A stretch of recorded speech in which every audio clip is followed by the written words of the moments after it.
Okay जी, start करने लगे हैं आज FA part 2 the dying sun, written by sir James Jeans. तारुफ पढ़ते हैं, इसका खुलासा करने लगे हैं। ये खुलासा इसीलिए ज़रूरी है ताकि आपको पूरी स्टोरी का पता हो। स्टोरी मुख्तसर है, कोई इतनी लंबी नहीं है बहुत ज़्यादा, फिर जिस पे ये खुलासा है जस्ट मुख्तसर सा, ताकि आप लोगों के कॉन्सेप्ट क्लियर हो जाए।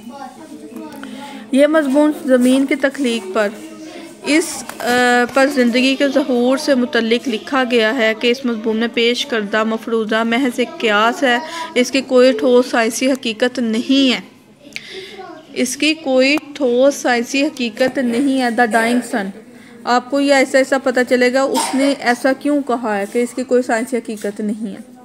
सर जेम्स जीन्स कहते हैं कि ये कायनात हमारे तसव्वुर से भी ज़्यादा वसी है। इसमें लातदाद सितारे अपने अपने मदार में गर्दिश कर रहे हैं। ये तो हमें भी पता है ना, तो ये कैसे हुआ? अब हम आगे ये जानेंगे कि ये कैसे हुआ। इसमें बाज़ सितारे इतने बड़े हैं कि लाखों ज़मीनें इसमें समा सकती हैं। हम जिस सियारे पे रहते हैं उसका नाम अर्थ है, ठीक है, ये भी एक सियारा है। बाकी भी सियारे हैं, Mercury, Venus, Earth, Mars, Jupiter, Neptune, Saturn, Uranus, Pluto, ये सभी जो हैं आपके यूनिवर्सल प्लैनेट्स हैं। और ये किस तरह से क्रिएट हुए थे, ये किस तरह से मर्ज़ वजूद में आए थे। अल्लाह ताला ने कहा कुन फायकुन, मैंने तुम्हें कहा हो जाओ, तो ये हो गया। ये अमल किस तरह से हुआ था कि अल्लाह ताला ने एक भरे पत्थर को कहा कि तुम जाके उससे टकराओ, वो टूटा, लहरों में बट गया और फिर बिखर गया। सूरज और पत्थर आपस में टकराए, कुछ समथिंग ऐसा हुआ, अभी आगे डिटेल है। तो फिर ये छोटे छोटे सियारों में बट गए। हम जिस सियारे पे रहते हैं वो अर्थ है, बाकी लोग भी डिफरेंट प्लैनेट्स पे रहते हैं, लेकिन हम जिस सियारे पे रहते हैं यहाँ पे हमें चारों मौसम है, सर्दी, गर्मी, बहार, खज़ां। हम इन चारों मौसमों का मज़ा लेते हैं, लुत्फ़अंदोज़ होते हैं। लेकिन अगर हम किसी और सियारे की बात करें तो वहाँ पे ज़िंदगी मुमकिन नहीं है। वहाँ पे ज़िंदगी मुमकिन क्यों नहीं है? क्योंकि हमें ज़िंदा रहने के लिए हवा, पानी और खुराक की ज़रूरत है।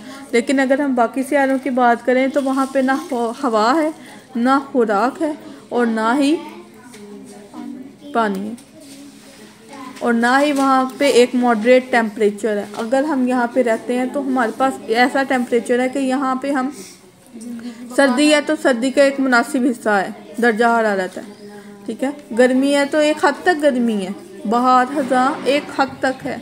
लेकिन अगर हम किसी और प्लेनेट पे जाते हैं तो वहाँ का जो दर्जा हरारत है मौसम का, वो हम बर्दाश्त नहीं कर सकते। बहुत ज़्यादा गर्मी होगी किसी पे बहुत ज़्यादा सर्दी होगी, ठीक है। ये आगे एक दो आपने लास्ट पार्ट 1 में पढ़ा था, मार्क्स वाला, डार्क डेवर एंड गोल्डन आइड। पार्ट 1 में आप लोगों ने पढ़ा था ना, डार्क डेवर एंड गोल्डन आइड। तो हर सियारा मुख्तलिफ है, लेकिन जो रीज़नेबल है वो हमारा अर्थ है, ज़मीन है, जिस पे हमारी ज़िंदगी मुमकिन है। सिर्फ एक ज़मीन पे ही ज़िंदगी मुमकिन है।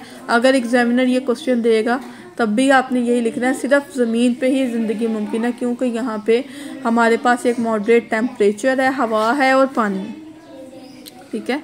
अदरवाइज़ किसी और सियारे पे ज़िंदगी मुमकिन नहीं है।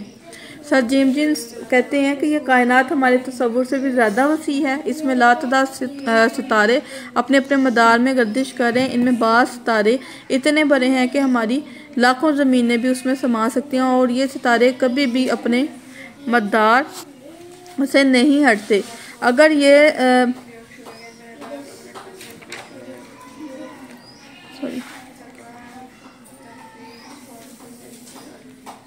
ये सितारे कभी भी अपने मदार से नहीं हटते। अगर ये अपने मदार से हटेंगे तो बहुत बड़ी तबाही आ जाएगी। अगर ये अपनी पोजीशन से दाएं बाएं हो जाएंगे तो वो कहते हैं एक बहुत बड़ी तबाही आ जाएगी। मुसन्निफ के मुताबिक, शायर के मुताबिक, आज से करोड़ों साल पहले एक ऐसा हादसा रूनुमा हुआ यूं कि एक सितारा गर्दिश करता हुआ सूरज के करीब आदम का, एक सितारा गर्दिश करता हुआ सूरज के करीब आ गया था। फिर क्या हुआ कि इसकी कशिश इतनी ज़्यादा थी कि सूरज पर मादे की एक लहर नाकाबिले तसव्वुर हद तक बुलंद हुई। सूरज ने उसे हरारत दी, सूरज ने उसे हरारत दी। हरारत किसे कहते हैं? तपिश को। जब वो इतना पक गया, जैसे जैसे ये सितारा सूरज के करीब आता गया, मादे की ये भरी से जो लहर है भरी से भरी होती गई। फिर ये सितारा सूरज से दूर हटने लगा और इसकी कशिश से मादे की ये भरी लहर टूटकर टुकड़ों में बट गई और ये टुकड़े सूरज से दूर हला में जा गिरे, मगर सूरज की कशिश के बायस ज़्यादा दूर ना जा सके और सूरज के गिर्द अपने अपने मदार में घूमने लगे। इन टुकड़ों को सूरज के सियारे कहते हैं। हमारी ज़मीन उनमें से एक है। टुकड़ों के जो सूरज के टुकड़ों के सियारे हैं वो कौन है? Mercury, Venus, Earth, Mars, Jupiter, Neptune, प्लेटो, यूरेनस। ठीक है, ये इनमें से हमारी जो अर्थ है, ज़मीन है, वो एक है। फिर हमारी ज़मीन उनमें से एक है। शुरू में ये सारे बहुत गर्म थे, मगर वक्त गुजरने के साथ साथ खला की बेइंतहा सर्दी में ये अपनी हरारत खोते चले गए और बिल्कुल ठंडे पड़ गए।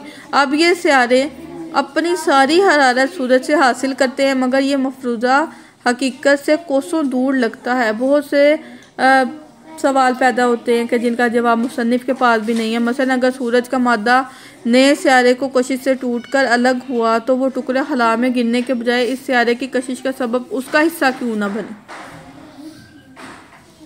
साइंसदान कहते हैं अगर ऐसा अमल हुआ भी था तो फिर ये सूरज का हिस्सा क्यों नहीं बने, ज़मीन का हिस्सा क्यों बने हैं? मसलन अगर सूरज का मादा नए सितारे की कशिश से टूटकर अलग हुआ तो वो टुकड़ा खला में गिरने के बजाय इस सियारे की कशिश के सबब उसका हिस्सा क्यों ना बने? क्या इस सितारे की कशिश सूरज के मादे को तोड़ने तक महदूद थी? सूरज से मादे को अलग करना तो बहुत ज़्यादा मुश्किल था बानिस्बत इसके कि वो सितारा इन टुकड़ों को अपनी गोद में पनाह दे देता। मज़ीद ये कि मुसन्निफ़ के पास इस बात का कोई जवाब नहीं है कि ज़मीन पर ज़िंदगी क्यों कर वजूद में आई। क्यों? देखो, ये एक कुदरती अमल था। अल्लाह ताला ने कहा कुन फ़यकुन, तू हो जा, तो वो हो गया, यानी ये दुनिया मज़े वजूद में आ गई। ये अल्लाह के हुक्म के मुताबिक आई है, इसमें कोई भी इंसान कुछ नहीं कर सकता। हम भी दुनिया में अल्लाह के हुक्म के मुताबिक आए हैं ना। वो कहता है कि ज़िंदगी की इब्तदा तो एक जरसूमे से हुई जो वक्त गुजरने के साथ साथ ज़िंदगी की मौजूदा शक्ल में ढल गया। मुसन्निफ़ के मुताबिक ज़मीन एक ज़िंदगी की तख्लीक में से एक हादसा था और इसका ये ख्याल ज़मीन और ज़िंदगी दोनों की अहमियत कम कर देता है, मगर इसके इस मफरूज़े की कोई अमली अहमियत ना है। अल्हम्दुलिल्लाह हम मुसलमान हैं और हमारा ईमान है कि ये कायनात, ज़मीन और आसमान, ज़मीन पर मौजूद ज़िंदगी अल्लाह ताला ने बनाई है। ये ज़मीन क़यामत तक कायम रहेगी और इंसान इस पर आबाद रहेंगे, ये भी हमें पता है। लेकिन ये भी हमें पता है कि ये दुनिया फ़ानी है, एक दिन ये दुनिया ख़त्म हो जाएगी और क़यामत का रोज़ आ जाएगा, रोज़े महशर आ जाएगा और क़यामत हर ज़ी रूह को ख़त्म कर देगी। कुल नफ्सिन ज़ाइक़तुल मौत, ये भी हमें पता है ना। हत्ता कि अल्लाह ताला के हुक्म से मलकल मौत को भी मौत आ जाएगी, ये भी हमें पता है। हम सुनते आए हैं, पढ़ते आए हैं अपने बड़ों से, अपने आबाओ अजदाद से। इसके बाद अल्लाह ताला तमाम इंसानों को अपने हुक्म से दोबारा ज़िंदा फरमाएंगे और फिर इन्हें जज़ा और सज़ा दी जाएगी। That is called the day of judgement. क़यामत का दिन कहलाता है ना, डे ऑफ पनिशमेंट और डे ऑफ जजमेंट। और फिर नेक लोग बहशत में रहेंगे, जन्नत में रहेंगे, और गुनहगार जहन्नुम में चले जाएंगे। और अल्लाह ताला हमें हदायत दे और जन्नती बनाए, आमीन। अब ये बात तो समझ आ गई ना।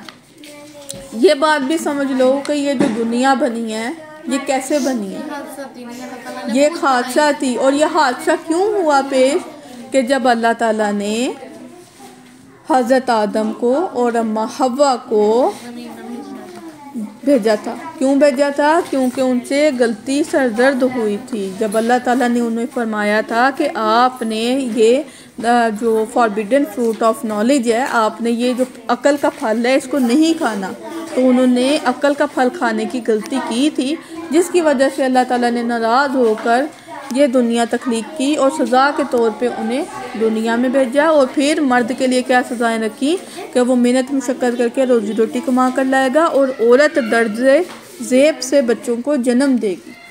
ठीक है, ये सज़ाओं के तौर पे।